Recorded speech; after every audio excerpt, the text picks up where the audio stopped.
ngapangkeun wasta abdi Amelia Zain Wahyudin ti kelas 11 MIPA 7.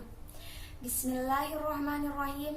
Assalamualaikum warahmatullahi wabarakatuh. Alhamdulillahirabbil alamin wassalatu wassalamu ala asrofil anbiya'i wal mursalin wa ala alihi washabbihi ajmain. Amma ba'du. Ibu Yeliza anu kusim kuring dipi hormat, telepat rerencangan sadaya anu kusim kuring dipi kacinta. Langkung ti payun, hayu urang panjatkeun puji sinareng syukur ka Allah Subhanahu wa taala. Sabab ku rahmat sareng hidayahna dina danget ieu urang sadaya dipaparin kasehatan sareng nikmat Islam. Dugi ka urang sadaya tiasa kempel dina ieu waktos. Shalawat sinareng salam telepat urang sanggakeun ka junjunan urang Nabi Muhammad sallallahu alaihi wasallam, ka para kulawargina, para sahabatna, kalih urang salaku umatna nepikeun ka akhir zaman. Amin amin ya robbal alamin. Rerencangan sadaya, abdi teh di dieu bade ngadugikeun diantara anu jejerna silih asah, silih asih, silih asuh. Rerencangan sadaya pasti pernah nguping kan istilah silih asah, silih asih, jeung silih asuh. Tapi sabenerna naon sih makna eta istilah teh? Nu kahiji aya silih asah. Silih asah teh artina silih najemkeun ilmu pangatahuan jeung pangalaman.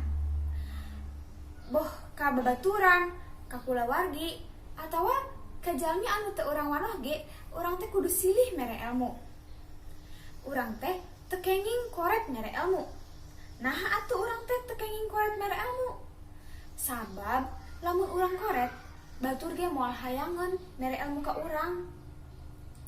Dina salah sahiji hadis Rasulullah sallallahu alaihi wasallam oge disebatkeun yen salah sahiji amalan anu moal pugat nyaeta ilmu anu mangpaat.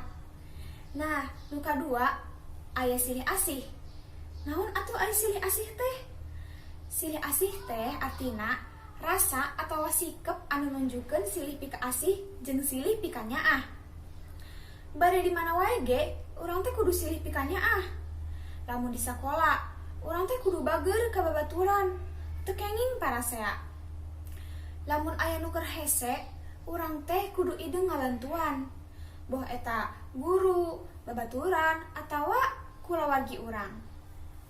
Nah, nu katilu teh aya silih asuh. Ai asuh teh naon artina? Asuh teh artina ngajaga, ngadidik, atawa ngabimbing. Jadi silih asuh teh artina silih ngajaga atawa silih ngabimbing. Contohna wae di lingkungan kulawargi. Ibu jeung bapak teh ngurus budakna sangkan jadi jelema anu sukses jeung soleh, boh dunya boh akhirat. Tah, lamun indung jeung bapana geus karolot, gentenan budakna anu ngajaga indung jeung bapana.